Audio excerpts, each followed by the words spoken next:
of the things that you will be expected to do in this class, and that I will be asking for you to do on the logic quiz, is to identify premises and conclusions. Because, of course, arguments are not always presented for us as laid out: premise 1, premise 2, premise 3, conclusion.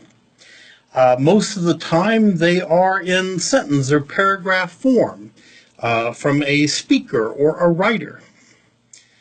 So let's take a look at this argument. Since caffeine is a drug and coffee contains caffeine, coffee drinkers are drug users. I've tried to pick some examples here that I thought were funny or thought-provoking or provocative in some way. So I thought maybe this would sort of get a kick out of this one. Now, the first thing that I like to do when I see an argument in this form is to find the conclusion.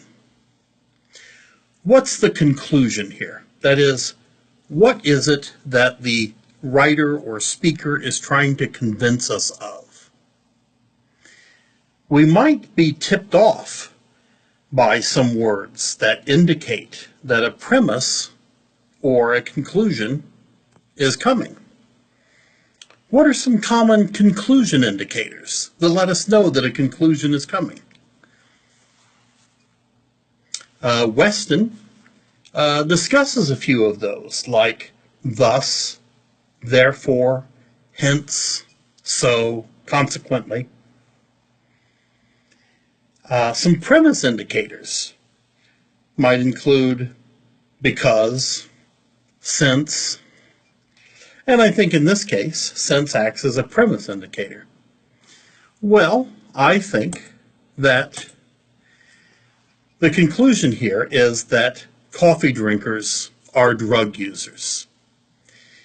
So here I have reconstructed the argument. That is, I found the premises and the conclusion, and I've labeled them. This is something I'll be asking for you to do on the logic quiz, and maybe on one of the exams as well. I might ask for you to do this on exam 1, and of course the final exam in this class is cumulative, so you may need to know how to do this for the final exam as well. However you choose to label the premises and the conclusion is okay with me, as so long as it's clear.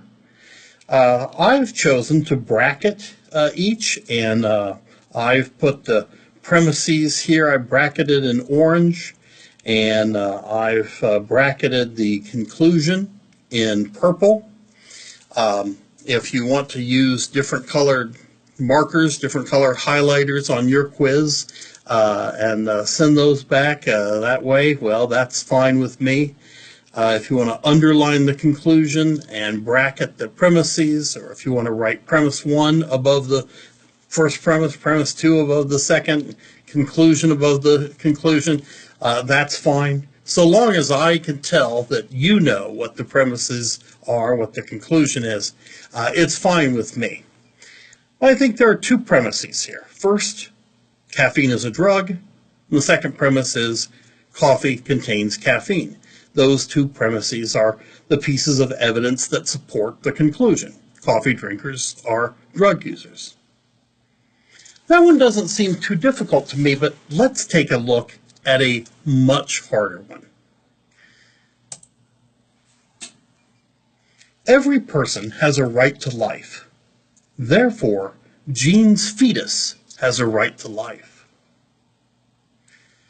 Boy, this is a tough one.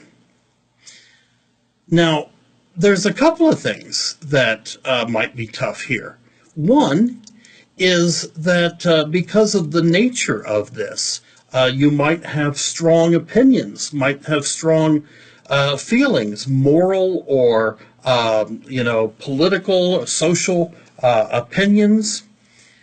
But hold on, let's start at the beginning. The first thing we're going to do when we see an argument in this form is we're going to find the conclusion. That's our job here. We're going to try to make sense of the argument first before we do anything like responding to the argument.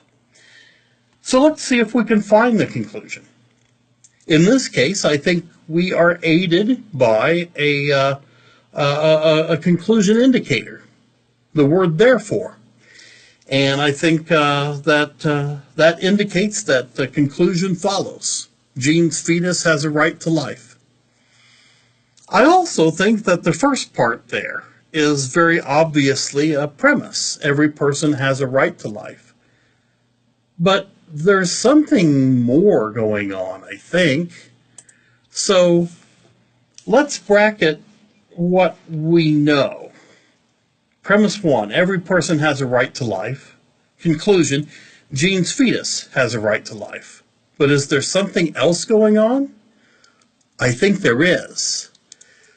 This is the other reason that I think this one is really tricky.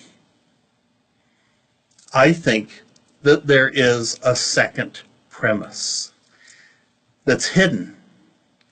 We call this a tacit premise. A tacit premise is simply one that is implied. It's really there. It's just unspoken.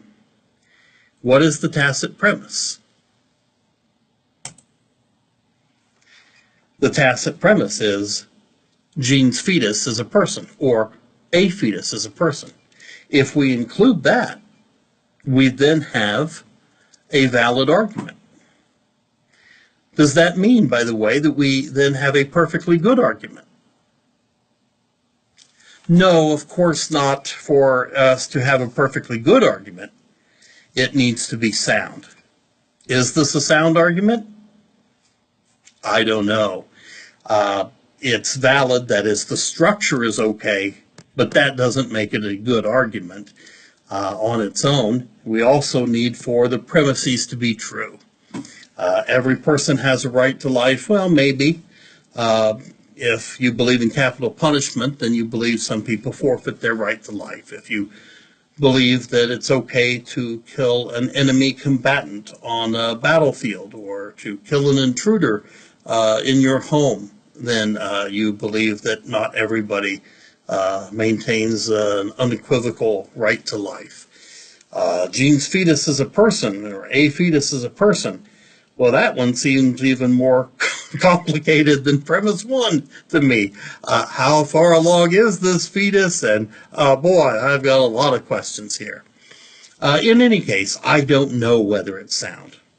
I will not be asking you any questions like this on the quiz. I will not present an argument like this and ask you whether or not it is sound. But you should be able to recognize whether an argument like this is valid, and it is valid. That is to say, the structure is okay. Let's look at one more. This one is a direct quote from one of the philosophers that we are going to be looking at this semester. René Descartes, in his Discourse on Method, writes, I recognize that it is impossible for God ever to deceive me, since in all fraud and deception there is some kind of imperfection.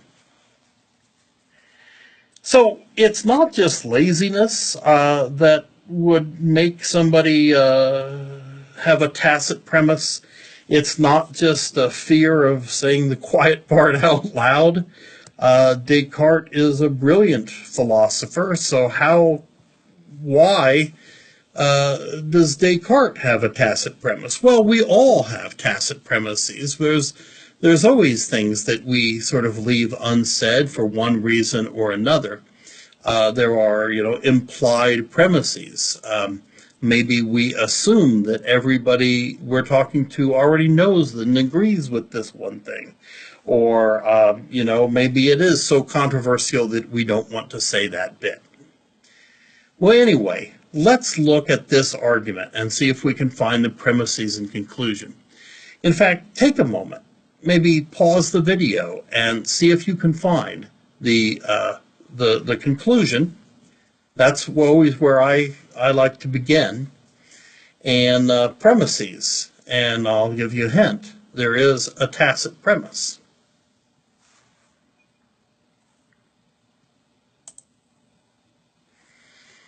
All right, in this case, I've chosen to underline the conclusion. I've also written it out here at the bottom. That's another thing that you could do. You can identify your premises and conclusion by just writing them out in full. And of course, if you have a tacit premise, you have to write that one out in full because it is tacit. It's not there. It's only implied. So you have to write that one out in full. So it is impossible for God ever to deceive me. That is the conclusion. There's, I think, quite clearly a premise here that in all fraud and deception, there is some kind of imperfection.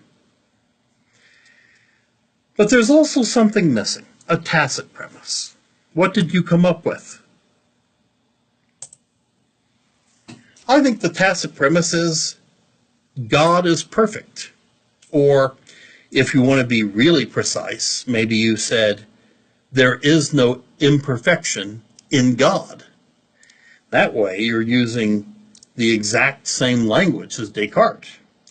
Either way would have been just fine. If you had said God is perfect, that would be perfectly acceptable with me.